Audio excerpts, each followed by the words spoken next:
and welcome to a combined episode of the Of Interest and New Zealand Tax podcasts. I'm Gareth Vaughan from interest.co.nz. Co-hosting with me is Terry Boucher, host of the New Zealand Tax podcast and director of Boucher Consulting. Hi Terry, and welcome. Kia ora, it's great to be here.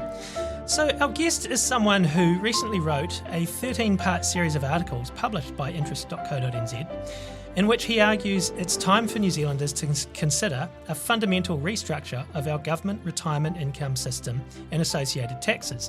The guest is Andrew Coleman. So he is a New Zealand economist who's worked in academia and the government sector, including at the Reserve Bank, Treasury and Productivity Commission, and is currently a visitor at the Asia School of Business in Kuala Lumpur. So, Terry, it's great to have you join me for this because there's a lot of tax issues involved in this topic. So I guess, from your perspective, what are you particularly interested in talking about today? Well, a lot of tax is in the news, particularly at the moment. And the reason it's in the news is a question that people are starting to realise. We've got this demographic crunch happening. And how are we going to fund that? We've got a declining working age population, but growing over 65 population. We have one of the most generous superannuation schemes in the world, which is entirely pay-as-you-go, funded out of current taxation. A point I don't think most people understand or grasp. They all think they paid into a tax for the future, but they're not. They're paying for someone's superannuation out of their current income. So tax settings become very important in funding that, because as the Treasury has been pointing out for 18 years now through its long-term insights briefings, the current fiscal settings are unsustainable. So it's very timely to have a discussion around all of this. What are we going to do about our tax and how are we going to pay for superannuation and the related costs? And I think it's a good point in which to bring you in, Andrew. So look, welcome. Thanks for joining us. It's very nice to be here. Thank you for the invitation. So look, this was a big undertaking, this series of articles. What drove you to write it? In the short term, earlier this year, I wrote a longer article outlining the points that I made in the articles for your for interest.co.nz. It was a bit more technical, and I've been writing about tax and superannuation in New Zealand really ever since I got here when I returned from the United States in 2005, 2006. And I wanted to put down to a wider public audience some of the ideas that are very commonplace in the overseas literature, but which scarcely get discussed at all in New Zealand, at a time when, as Terry has just noted, there's growing and considerable interest in the New Zealand economy and what we're going to do about retirement income and what we're going to do about taxes, and in fact, what we're going to do about productivity and continuing a process to higher incomes. So it's been on the back burner for a while, and I got this position at the Asia School of Business, which gives me 6 months as a visitor, and it seemed that I would have time to do it. So the timing was fortuitous. Great. So if we now focus in on New Zealand's current retirement income policy, the New Zealand superannuation, what's the problem there that needs fixing? There's several problems. The standard approach to this says the problem is that we have population aging and increasing taxation in the future, and we have to deal with that. But that, in fact, is only a small part of the problem. My interest is a much deeper problem, that the structure that we have in New Zealand for providing government retirement incomes imposes really large opportunity costs on young people, which is to say that they are paying much, much more than they need to get the retirement incomes that they're promised in the future. There's a factor of about 2 to 1. In other words, if we had a different system for young people and started from fresh, we could have a system where young people were paying half as much for the retirement incomes that they're promised, or for the same amount that they're paying now, they could get a retirement income twice as large. And this is standard economic analysis that goes back to 1965 when Peter Diamond, who got a Nobel Prize for this work and other work, developed an insight into the different ways that governments can provide retirement incomes and showed that if you have a savings-based scheme, it returns a much higher return to the contributions that people put in. And also that if you have a pay-as-you-go scheme, which means that there's transfers essentially going from young people to old people contemporaneously, that this can, it doesn't always, but it can impose extraordinarily high costs on young people. And this has been apparent. This is standard economic analysis. And yet we hardly ever talk about it. And a lot of the work I had done over the last 20 years had started to tease out the size of these costs. And it becomes apparent that, yes, in New Zealand, young people are paying about twice as much as they need to if they started from a fresh system to get the retirement incomes that they're being promised. So to me, that's actually the big problem here, is this opportunity cost that essentially we've got an inefficient method of providing retirement incomes, and it may be possible to get a much better method, and if so, the sooner the better. Now, I could point an analogy here that suppose you turn 22 and you haven't got a car yet and you want to buy a car and you go to your dad or your uncle and say, hey, I'm interested in buying a car. And he says, oh, cars, I'm good at cars. You know, when I was a kid, we had these great Holdens and you could put 6 people in them. Everyone in the whole family would fit in them, and they had a big 6-liter engine and they were, you know, they went like a stink. And you say, oh, well, that's maybe not what I wanted. But he says, well, look, I'll go and get you the car. Just give me the money and I'll get you the car. And so you give him 10 grand and out comes back this old Holden, which is a gas guzzler and not particularly safe. And you've only got a girlfriend or a boyfriend and no kids. And it's nothing like the car that you want. And yet you've paid for it. And it's got these high ongoing costs because it's, you know, chewing down the petrol. They say the noise that a Holden makes is and you wanted a little hybrid or electric car, or maybe just a Toyota Corolla, which was quite small and fits in your little parking place. And it's a bit like that.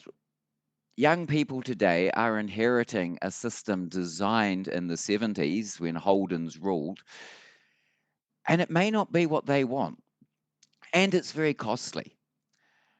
And to me, the urgency of doing something now is not just population aging and the increasing taxes that young people will have to pay, but the whole idea that they're inheriting a system which is really very costly and maybe not at all what they like. So, one of the themes that I came through in that whole series is that I believe this is an issue primarily for under 45 people. And I say under 45 because they've spent their whole, or will spend their whole adult lives in the 21st century.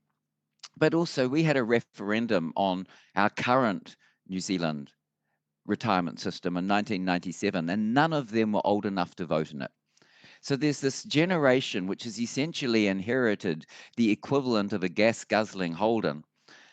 Great car back in 1970, maybe not suited to the current generation. And perhaps they should design a system that's suited to a modern lifestyle and which really isn't very so expensive. So to me, that's actually at least as big an issue as population and the tax going forward. Now, these are related. The population aging is part of the reason why the system is so expensive for young people. But it's only part of the system. It's, as Terry observed, we have a pay-as-you-go retirement system. So any taxes that you pay for retirement income, and that's about 15 billion or 18 billion dollars this year, they get straight transferred to older people and nothing is saved. And if we had a savings-based system, the theory suggests that it would be much, much cheaper. So that drives me. And the second thing is partly again, it's the 50th anniversary of 1974 when the then Labour government under Norman Kirk, who died about 50 years ago, introduced a compulsory super scheme. It only lasted a year. There was an election fought on it in 1975, and it was scrapped by the national government under Sir Robert Muldoon in 1977.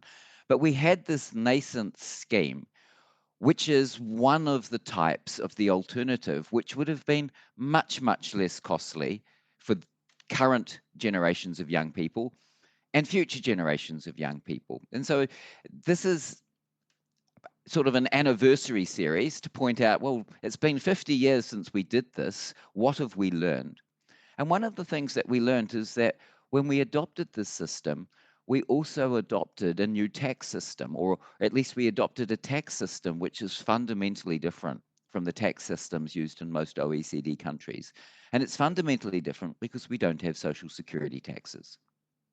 And that was also part of the 1977 package. And so between these two things, we've ended up with a system which is rather expensive for young people and which involves a tax system which really isn't as efficient as the tax systems that are commonly used overseas.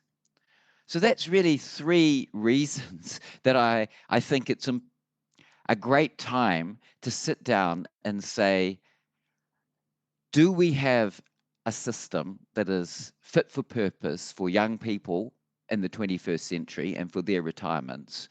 Do they want a different system? And I don't know the answer to that because I'm not under 45. And in some sense, I shouldn't really have. And I'm quite open about this. I don't think I should have a strong opinion on the design of these future systems. I think the future systems should be designed by the people who will largely be using them.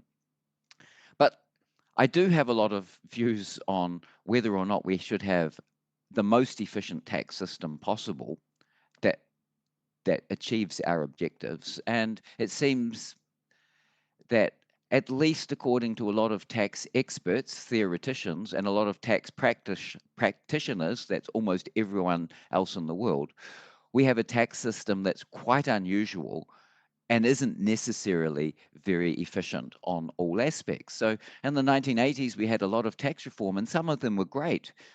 But it doesn't mean that everything that was done in the 1980s was great. Even if they got 80% right, 20% may still need correcting. And it's time we actually sat down and said, yes, let's see if the whole system that we adopted in the 70s and 80s is still fit for purpose, or whether there are better systems out there.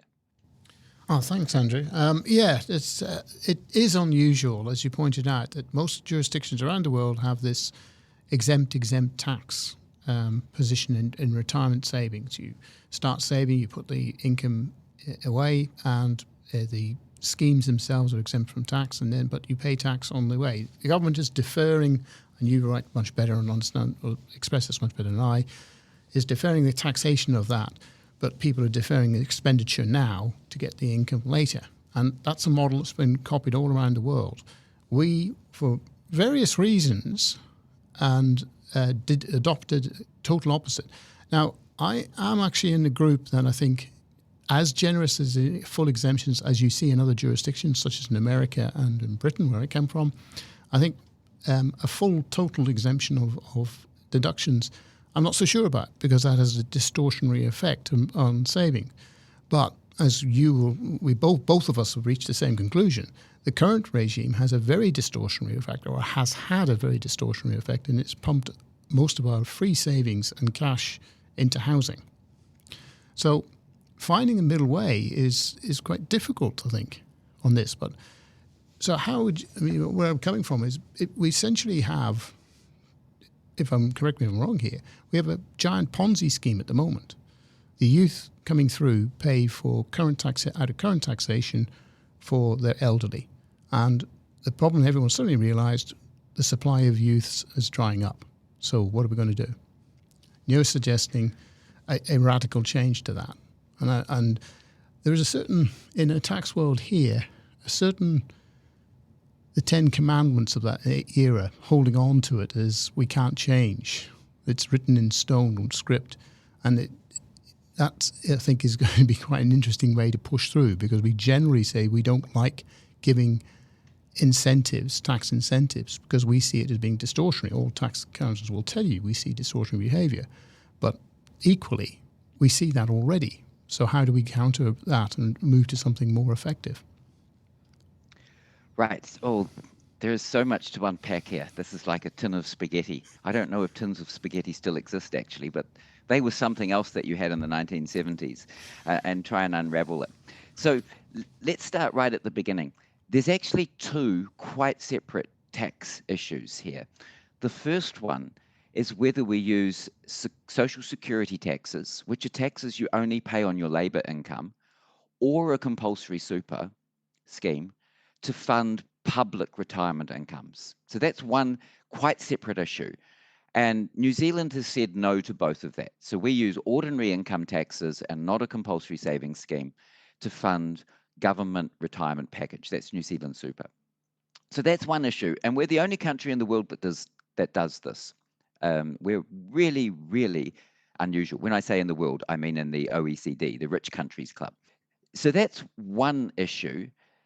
And that has its own distortions.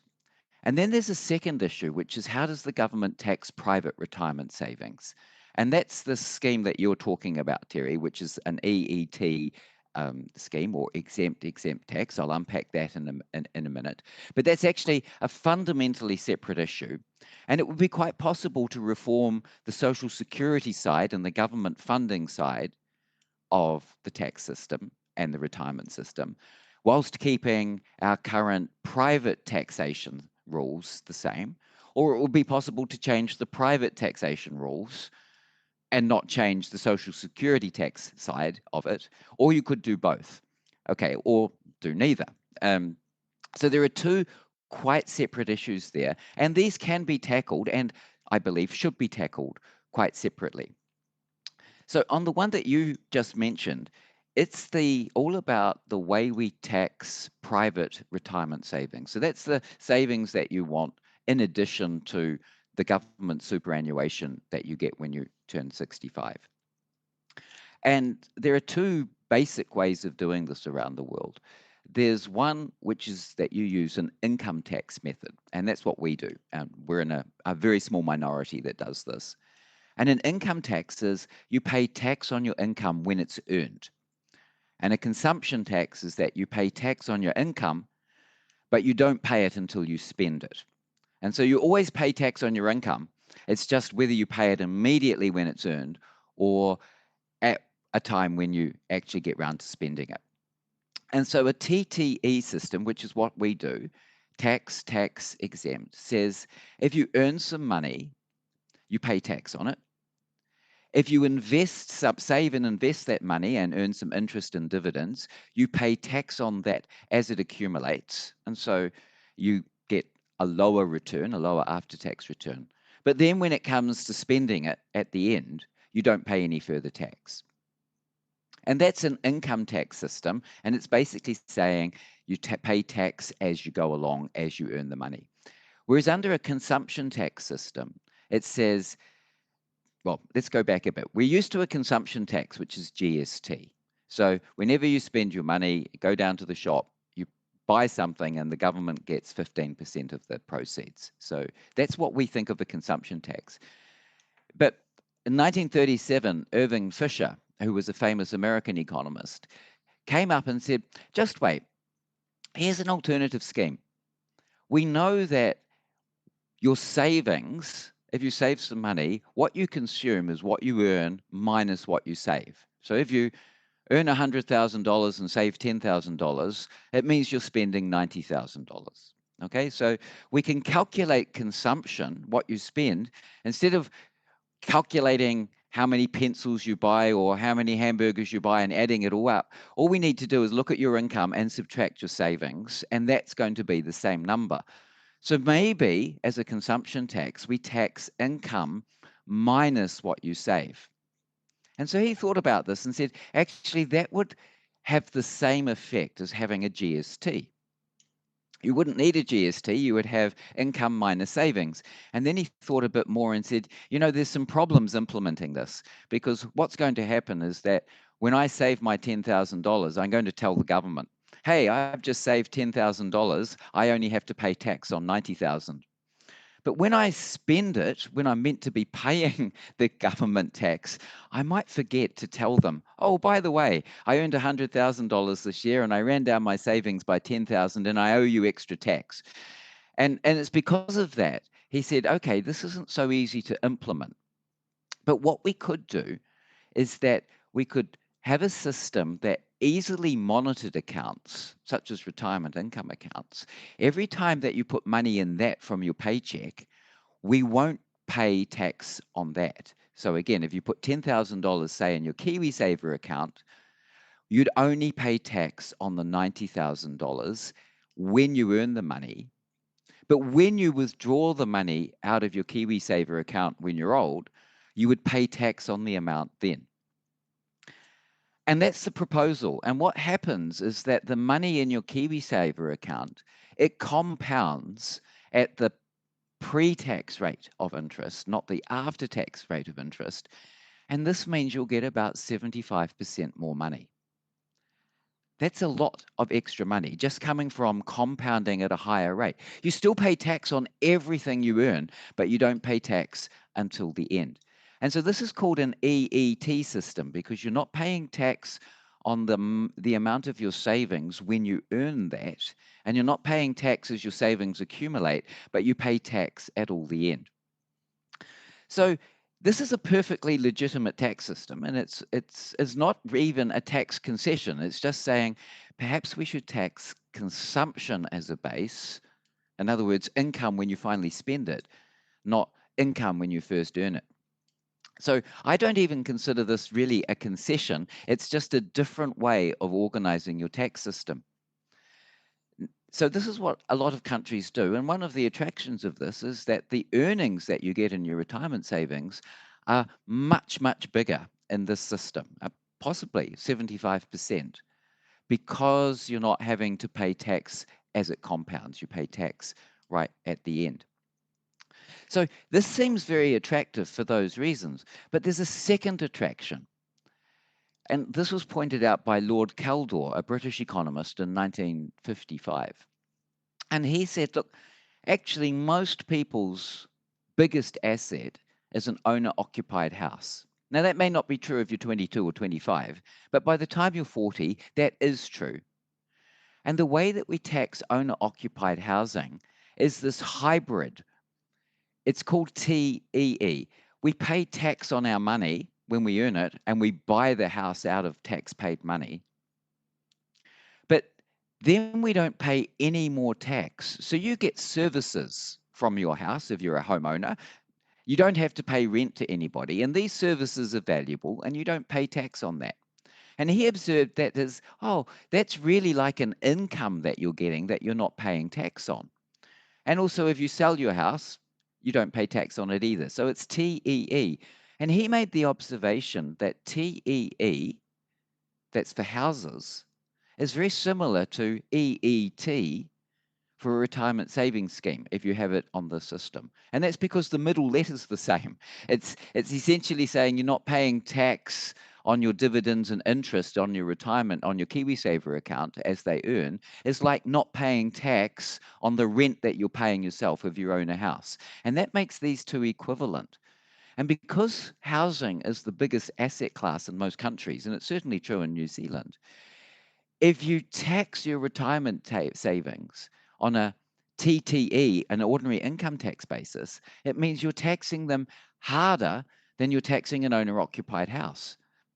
And that gives a huge incentive if you're saving for your retirement. Instead of buying shares or lending money to the bank or investing in your own business, you've got this huge incentive to buy the biggest house on the best section that you can find and let it appreciate and then downsize when you retire. And that's because none of that appreciation and none of the enjoyment you give from living in a big house in a nice neighborhood is taxed. And so when we adopt the New Zealand system, ordinary income tax on retirement savings, we actually create a distortion relative to owner-occupied housing, which gives a huge incentive to invest in owner-occupied housing. And that's not true in the other countries which use a TEE incentive. Yes, there's still some, but it's not such a big incentive. So when we adopted this policy in 1989, and I have to say that if you read the original documents which recommended it that were written in 1988, they didn't even refer to owner-occupied housing, which is actually the big sort of elephant in the room in the system. But since we adopted it in 1989, and from 1989 to 2020, over a 30-year period, we had the fastest appreciation of house prices in the OECD. And we also had the biggest growth in the size of new houses. Everyone was building these huge houses, possibly not just because they're nice to live in, but you do get this tax advantage from living in a big house. And if you want to sort of sell it when you retire and change down, none of that money is taxed. An EET retirement system, which is the standard system around the rest of the world, narrows that tax advantage. It causes a different tax advantage because then KiwiSaver is tax advantage to, say, the way income in ordinary savings accounts or shares is taxed. But that's actually a smaller minority of assets in New Zealand. And in most countries which have an EET scheme, most people's two biggest assets are their own house and their retirement savings scheme. And they're both taxed on the same basis. And so there's no advantage to have a bigger house or a better located house rather than more money in a KiwiSaver account or its equivalent overseas in overseas countries. So that's the second issue that I often talk about. I wrote a large paper about this in 2017. And it goes back to the change that we made in 1989. Now, there's been so much that went on in 1989. We had the Reserve Bank of New Zealand Act, so we went to a low inflation environment. We had other tax changes. We opened up immigration. There was so much that you can't actually prove that the big increase in house prices and the big increase in house sizes is related to the change in the tax laws. So many things happened at that time. But the tax laws unambiguously suggest that there's a much higher motive to do what in practice an awful lot of people are doing. And that's by the biggest house on the best street as their retirement policy and trade down. When I was writing Tax and Fairness, which was published a week after you released that article, I couldn't believe I'd reached the same conclusion because we went back and looked at the history. And I think so much did happen in 88, 89. And I think one of the cultural impacts, and I think an enormous impact, which we don't really talk too much about, is the impact of the 1987 stock market crash, which wiped out a generation of savings, was one of the worst, I won't say per capita, those things, but you actually look at our capital market index, it took nearly 25 years to recover, something like that. Extraordinary. It's a very long time. Yeah. And I think there was so much incentives pushed, as you said, into the housing in that. And then actually in 1991, the government then lifted the restriction. There was a $10,000 restriction on how much you could offset of losses in property. That was lifted. And you can track from that period, you can quite comfortably see from the Inland Revenue returns and the number of people reporting residential property, it starts climbing, accelerated. The number of superannuation funds basically falls off a cliff. And so you have this perfect storm. And at a low inflation environment, lower interest rates, you'll hear baby boomers always talking about their 20% interest they had to pay for about 6 months. And away we went. But I also thought, as I understand it, that, and I don't think it covered in that paper, the document, one of the big drivers was the government desperately trying to balance its books. And that incentive for superannuation schemes and life insurance was worth about $600 million a year then, now about $2.2 billion or more. And so they thought we can save something here. And so is that really, I saw an example, Andrew, of short-term thinking having very long-term consequences. Oh, I think you're absolutely right. And my memory, and I was just a young economist back then, but my memory is exactly that the government was desperate to get new revenue. Our debt position was, by overseas standards, really quite high there. And it's not the debt position, because that was 60% of GDP, which would be considered sort of like silver medal status currently. It's so low. But it was the interest rate on that was causing the government an enormous amount of problems. But the problem is, as you say, the government then takes the tax collection early. Private debt, therefore, goes up and government debt goes down. That's one issue. And the second issue is a bit more complicated.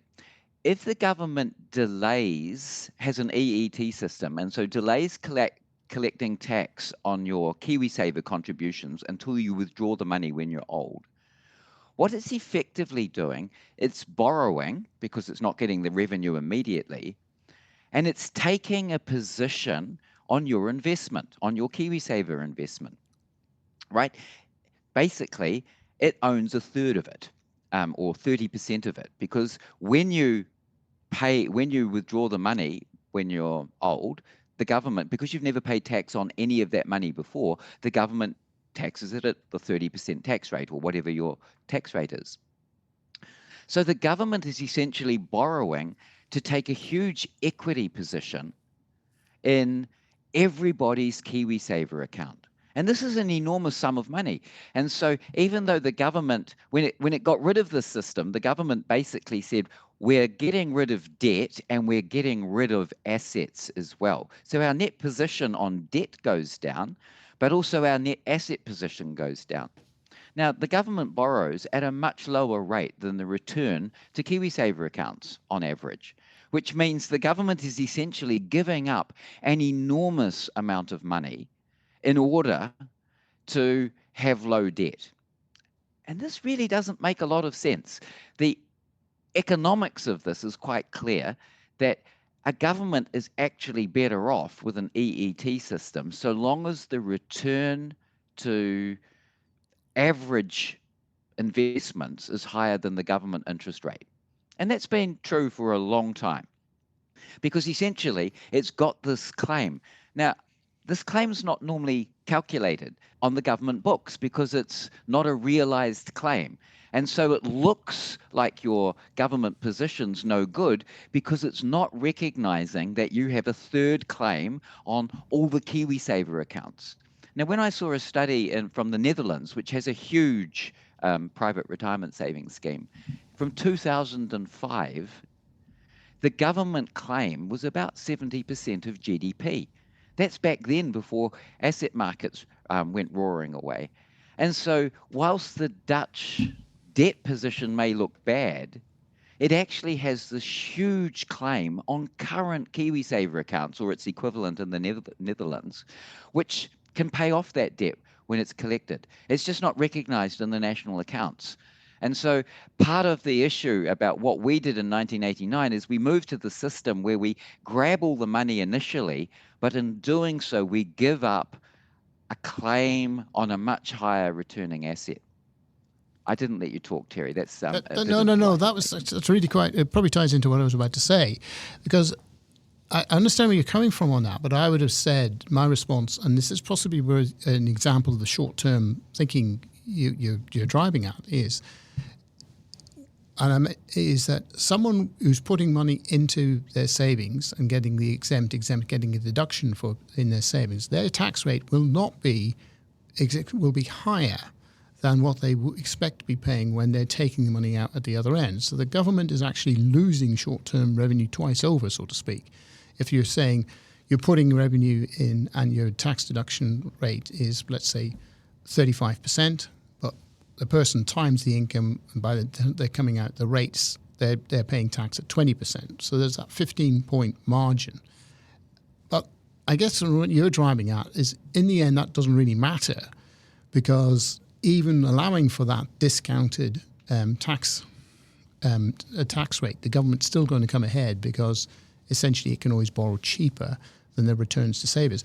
And I can tell you because I deal a lot with people transferring pensions from the UK, the returns are wildly vary vary quite significantly. In some cases, many people might have been better to have stuck the money in a bank account and left it there. So there's two issues there, and you're completely right. So there's an issue that if you're earning your money now, you're probably on a higher marginal tax rate than if you're earning than when you're withdrawing money from your KiwiSaver account or its equivalent when you're older. So I have two responses to that. The first is maybe we shouldn't be taxing people at the high rate on that. So let's just consider this example. Suppose you earn $100,000 this year and nothing next year and consume $50,000 each year. And then consider person two who earns $50,000 each year and consumes $50,000 each year. Well, person one under our tax system pays more tax than person two, even though they've earned the same amount of total money and spent the same amount. So our current tax system, which is based on a high marginal tax rate if you earn a high income at one particular point of time, actually penalizes people who have very variable income relative to people who have stable income.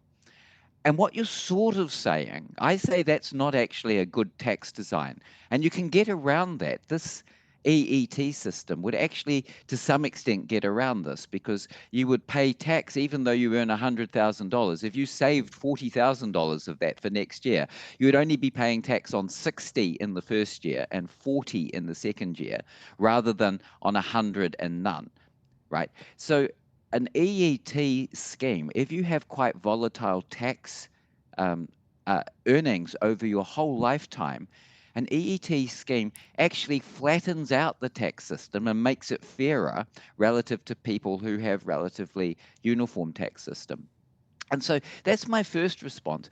The super rich people, they're going to be paying the top marginal tax rate on either end, right? So for super rich people, it's not going to make a matter. What it's really going to be a big difference is for people in the middle who have a few years of very high income, but not that many, and who are paying very high taxes on that. They wouldn't have to pay such high taxes on their lifetime income any longer under this scheme. Because it's flattened out and it recognizes that if you only have a few years of high income earnings, then the tax rate that you pay when you withdraw the money is going to be smaller.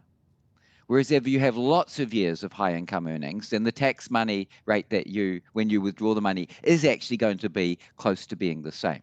So you're completely right, but there are some mitigating circumstances there. And that comes back to the whole fairness of, again, with my 100,000 zero income, do we think it's fair that when someone earns a very uneven income stream, that they pay more tax than someone with the same income over a lifetime, but is a much more even? And I don't think personally that's fair, but fairness is in the eye of the beholder here.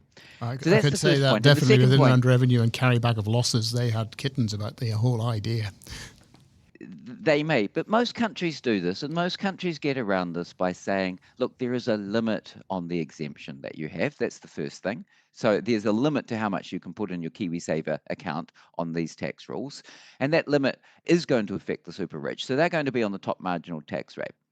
The second thing, and whilst New Zealand has increased its top marginal tax rate to 39% in the last 6 years, for many, many years, we had a very low marginal tax rate.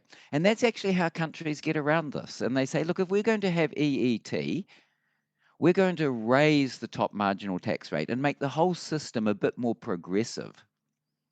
And so the really rich people are going to be paying high marginal tax rates anyway. They're going to put a lot of their money in the so-called concession, but they're still going to be paying high marginal tax rates. And so that's why the countries that do this, Norway or Ireland or Germany, actually have more progressive tax systems than we do, even though they have this exemption, is because they adjust the rates at which the taxes are being collected to make the whole system progressive, including this allowance. We're now moving in that direction now that we've got a 39% top rate, although that's not very high by international standards yet. It's high enough, I reckon, but my views on this don't actually matter anything. But that's how most countries get away with this sort of problem. And so what they're really getting is by having this EET, they're moving the whole tax system towards an expenditure base, because now we have GST and this consumption treatment of income minus savings. And that second bar is progressive. So you can have a progressive consumption tax, and this is how most countries do it. We've chosen not to go down that route, and that's one of the tax inefficiencies that I think we have in our system. And that's something that we can learn from these very high and very progressive countries such as Germany or Ireland or Norway or Sweden, which have done this, and they've shown that, gee, you can have a tax system which actually collects a lot higher tax than us, but is so well designed that it doesn't lower incomes or deter foreign investment. So, Andrew, in your articles, you make the point, obviously, as you've done today, that New Zealand superannuation, as we know it today, was introduced by the Muldoon government, who campaigned against the compulsory savings system Labor had introduced, won the election, made the change. We still have it. Nearly 50 years later, we still have that same system. So I guess I'm interested in talking about how you execute change from here. And obviously, it would again, I'm assuming again, it's going to have to be a political decision. So firstly, we need a brave politician / party or parties to step up and say, hey, we need some long-term thinking. We need to change this system. It's not going to work forever. And the sooner we do it, the better. But it's going to be challenging for somebody to do that. And I guess in terms of, you also make the point that you're primarily thinking of people under the age of 45 who were too young to vote in the 1997 referendum. So, I mean, do we go about making a decision whereby we only let the younger people vote? And then I guess there's a problem there, because if I'm 60, I'm thinking, heck, I've worked hard all my life. If this system changes, I'm going to lose out. That's not fair on me. I don't want to be disenfranchised. And then if I'm 20, I mean, I can remember myself when I was 20 or slightly over that age, early 20s. I was in Japan, and I had a friend who was American, and I remember her telling me she was paying into a retirement scheme monthly, and I laughed. I thought, at the age of 22, 23, that was the last thing on my mind, retirement. So I guess it's a hard sell to young and old. The young to be thinking that far ahead, the old to be thinking, don't take from me what's rightfully mine after my lifetime of hard work. So how do you execute this, and how do you sell it to the public? Well, this is why we've had the same system with small modifications for 50 years. I mean, it really is. The political fights over New Zealand superannuation in the 1990s and 80s, for that matter, scarred a whole generation of politicians. And they just have not wanted to do anything about retirement schemes because of the depth of passion of those fights. So I don't think this is easy. Part of the reason I advocate that people under 45 should have the right and the opportunity, really, to design a new scheme, to choose the car that they want, is because I don't think the current scheme is suitable to young people. Who am I to know? But I do have two daughters in their 20s, and there should be that opportunity to actually see if you can get a better scheme. Now, so I have another analogy on this. It's like as if your parents invite you to dinner at a fancy hotel, and you get there, and then they tell you what you're going to eat, and at the end of the meal, they give you the bill. And it's like, well, there's two things wrong here. The first thing is you might want to choose something different. So that's my car analogy again. And the second thing is we need a discussion on how to split the bill, because young people are having to pay a disproportionately large part of the bill as it stands. Now, this is implicit in the design. Now, it may not have been conscious, but it's implicit in the design. Because when I started paying tax and paying taxes to pay for older people's superannuation, there just weren't very many old people around. They hadn't been born in the 1930s. A lot of them had died during World War II. An awful lot of them had smoked themselves to death. So the amount that I had to pay was actually relatively low and much, much smaller than the amount that a current person who's 25 is having to pay for older people now. So they are getting a disproportionately large part of the bill. And one of the questions is, hey, we're all getting the same size super, but you're getting a much bigger bill. Maybe we should think about it and see if we can split that bill a bit differently. So again, there's two issues. There's what's on the menu. What are you choosing? What is the form of your system that you want? And how do we split the bill a bit differently? So let's address that two ways. One, the scheme I've suggested, which I call KiwiSaver 2.1 for the 21st century. So KiwiSaver 2.1 is a compulsory savings scheme.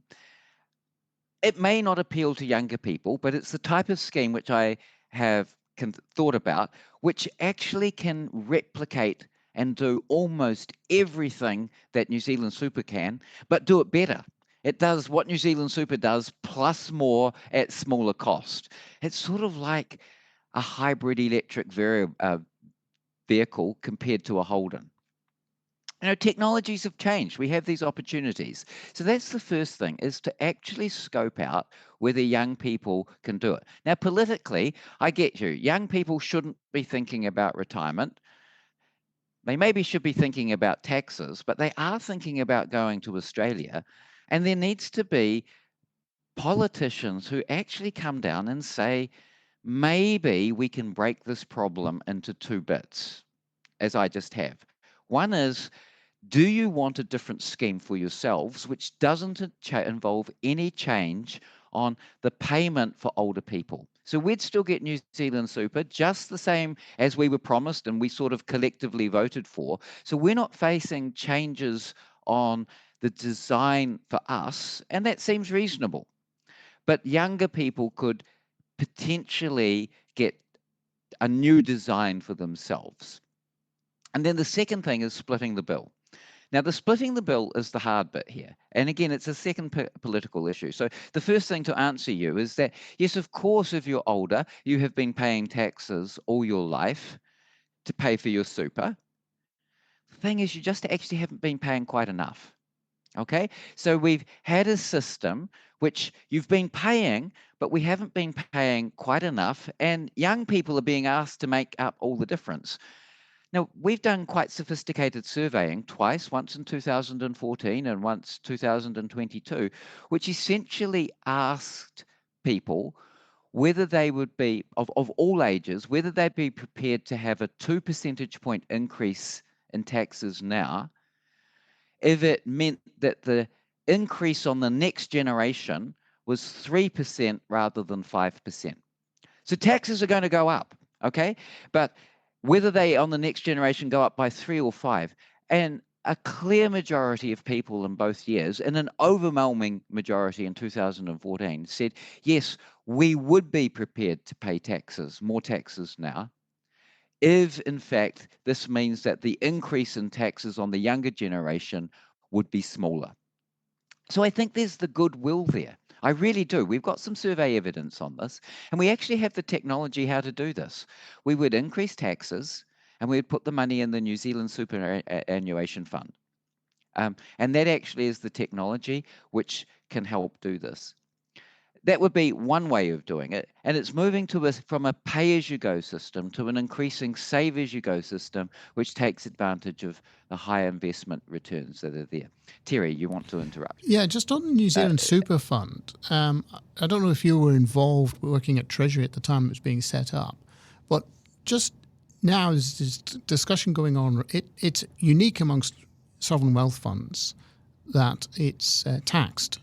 But now there's a discussion happening around changing that. Where do you stand on that? Do you think I wasn't involved setting it up, and I haven't actually thought a lot about that issue. But this issue is very similar to the issue before, is that if you pay tax on it now, you're basically investing the returns at the government interest rate. And if you leave the money in the super fund, you're accumulating returns at the average return to capital. And over longer periods of time, the average return to capital is almost certainly going to be higher than the government interest rate. So by taxing it, we're actually, again, making today's accounts look good at the expense of a lower wealth position in the future. So I would be in the we shouldn't tax it camp, and you see because it's an we don't important role. need to make there's no real need to have much lower debt if it's coming from having much lower high-yielding assets. That's false economy. As I understand it, you're also still thinking that in this transition, because we're going to have to transition from the current system to the 2.1, the New Zealand Super Fund would have an important role to play in that, correct? Yes. So again, if we were just to have no changes to New Zealand Super at all, we can change the splitting the bill, right? So the young people are still taking the same option from the menu, but we're splitting the bill differently. We could split the bill differently by raising taxes now and investing the funds in the New Zealand Super Scheme. And that would mean that the increase in taxes in the future is smaller. And so that's a rebalancing who pays what. Okay, so that's one method. If we adopted the KiwiSaver 2.1, so younger people started having a compulsory savings scheme, sort of like in Australia, and they may want to do that because it makes mobility between New Zealand and Australia easier. That's one of the changes that's true now that wasn't true then. But if we were to do that, part of the transition could involve, as the next generation of private KiwiSaver 2.1 compulsory accounts gets bigger, we could start running down the New Zealand Super Fund to pay for some of the pensions of older people. Now, that's only partial, but that would be a partial measure that we could ease the bill, and that would recognise that over the last 20 years, New Zealanders have been paying somewhat higher taxes than they needed just to pay for New Zealand Super, and they've made extra contributions for the future, and we could run those down as the private sector accounts got up. That would be if you adopted KiwiSaver 2.1. But there's going to have to be an increase in taxes, at least amongst older people. Now, there's again, one of my favorite economists, and Peter Diamond, he did all of the work on pay-as-you-go and save-as-you-go schemes and got the Nobel Prize for that. But he's written a lot about age-dependent tax rates. So this would be saying that, look, if you're 50 and you earn $100,000, you may pay a higher tax than if you're 25 or 30 and earn $100,000, right? So the 30-year-old may pay a top marginal tax rate of 33, and the 50-year-old may pay 33 plus a surcharge of 2%. And that's actually happening in Switzerland. And if we introduced a system like that, we could get a surcharge that would help to pay for the older people's pensions, people like me, when they come due, whilst allowing income taxes to go down for younger people if they have a compulsory super scheme. So we could have a rebalancing of the tax system where young people, say, have lower income taxes but have to put money in their own compulsory super schemes for part of their own retirement. And older people have a small increase in taxes, which helps fund their own or the older generation's retirement and helps rebalance the bill, because it turns out that we got away relatively lightly. And as I say, the surveys suggest that this would be popular. And I talk to a lot of people, and they're really concerned about young people. They're concerned about how difficult they find it into housing. And part of that's selfish. It's like they're concerned that their 25-year-old's still at home. I want my house back. Lucky we built all these big houses in the 1990s so that we can fit our older children in them. But they are concerned, and they see that, we may have had it good relative to at least some of the pressures on young people, and that rebalancing the tax system could be a way forward. And that's what I want the discussion for. I think That's a discussion we need. It's not about what is this tax rate or that tax rate. It's about what is an efficient tax system going forward, which may involve quite different types of taxes, as well as differences in tax rates. Andrew, so I'm not sure whether, based on what you're saying, you're suggesting this would be possible, but something that sort of came into my head whilst we've been talking, whilst I've been listening to you, is would it be possible to run two schemes side by side for a period of time? So I'm thinking of the intergenerational issues and the political sales job that will be needed by whoever wants to push the change. Could we keep the current New Zealand super scheme, I guess, for those who are over 45 or over 60, or whatever the age we come to decide that is, and then introduce something like your KiwiSaver 2.1 for those under 45? And could we do that in a way that wouldn't involve older people paying more tax? Well, the first question, it's a great question. Yes, we could. There's no reason why you can't have two systems going. And one of the reasons is that your entitlement would depend on your birth date. And that's one of the things that you can't change in your life, is the year that you were born. So there's no way that people can move to one. Now, I like to joke on this, although half the audience won't find this funny. You can't change the year that you were born. You can only change the year that your spouse was born. But there's actually no difficulty in having two systems running at once. The question is, that's very straightforward.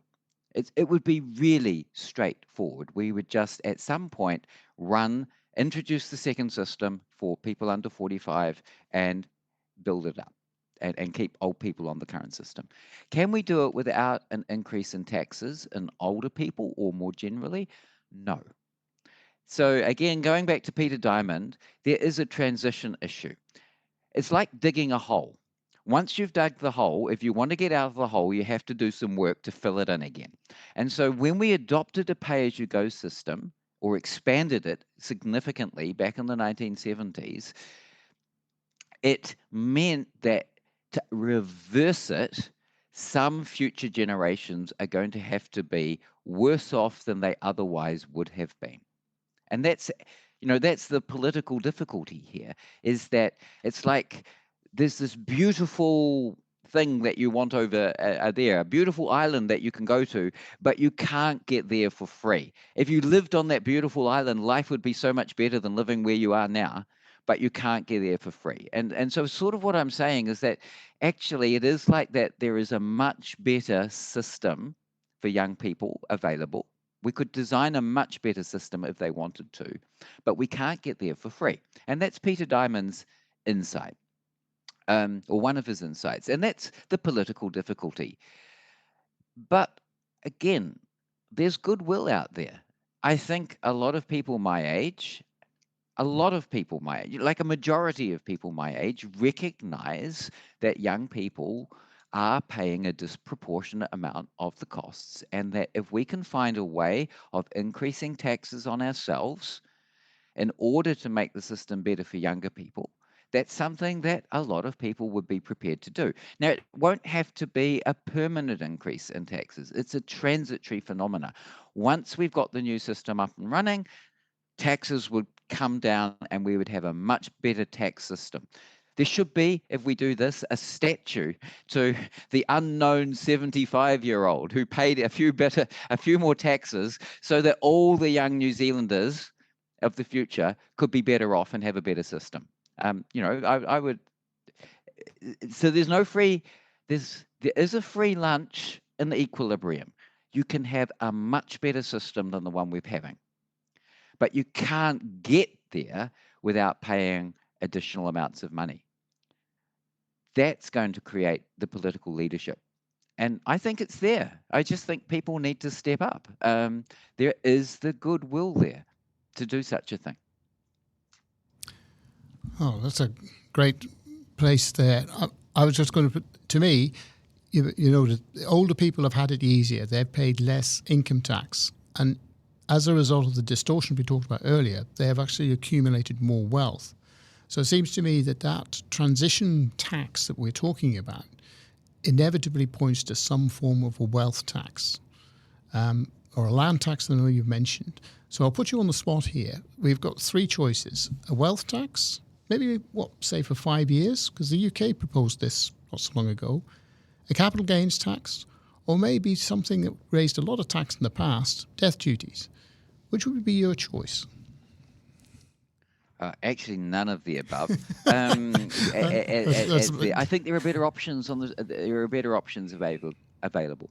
If there were a wealth tax, a land tax could be used to fund the transition, right? And Antonio Rangel, who's a professor of economics at Stanford University, has written about this at length, and he observes that it's actually the perfect tax if a generation hasn't funded, in his case, environmental goods and is causing environmental damage or retirement enough, because it falls on landowners who are disproportionately old. So a land tax actually, and so essentially the people who it falls on are the people who've done the underfunding in the past.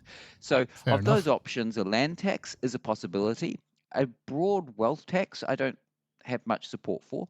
I haven't thought a lot about them, but they've gone out of fashion because they're quite easy to get around, and I don't think they're very That's practical. actually the politics have played there. But the people who can influence the people have done so to mitigate the impact of wealth taxes, but side issue. So a specific wealth tax of a land tax, that would be one option. A capital gains tax. This is such a funny issue in New Zealand. Most countries have a capital gains tax. Capital gains taxes bring forward when you get when you get the revenue, but they don't add an enormous amount to the total amount of revenue that you get, with one small exception. And they make the tax system more efficient. So on efficiency grounds, we should have a capital gains tax. Everybody says that. And I just haven't even talked about fairness here, right? It's just on efficiency grounds. But it's not the big issue. It's a tiny issue in the scheme of things. Social security taxes are the single biggest difference between our tax system and the rest of the world's. That's about 9% of GDP. In most countries, it's 1% in New Zealand. That's the ACC levy. So that's an 8% gap, and a CGT would raise maybe 1 or 2% at most, right? So social security taxes are the big issue here, not capital gains tax. I sometimes think that they remind me of a gang movie where there's just two sides that like to have a brawl in the streets, and they don't even know what the issue is. They just like punching each other. And it feels like capital gains taxes are a bit like that. We're getting a lot of noise and not much light, and they're not that much, they're not that important and wouldn't solve this problem, even if we should probably have them because they make the tax system more efficient. And in terms of death duties, I've never thought about them because I'm far too young. But I don't think they would raise the right amount of revenue. By the time they go through the political process, they don't actually raise the revenue. So I would be much more in favour of some transitional taxes, like a transitional social security tax on older people,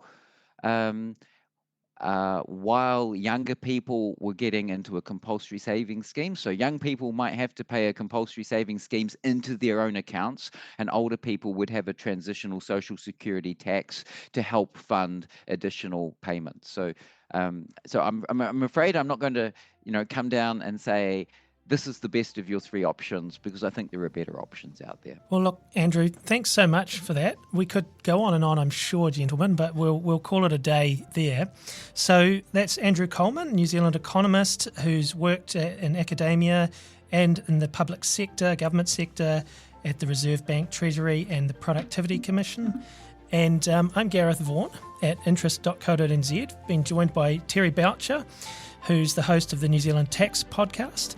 And thanks so much, Terry. Great to get your input. Really appreciate that. Tanakwe, very enjoyable. Thank you, Andrew, so much. That was very informative. Thank you so much for having me on your podcast. And we'll leave it there with our combined episode of the Of Interest and New Zealand Tax Podcasts.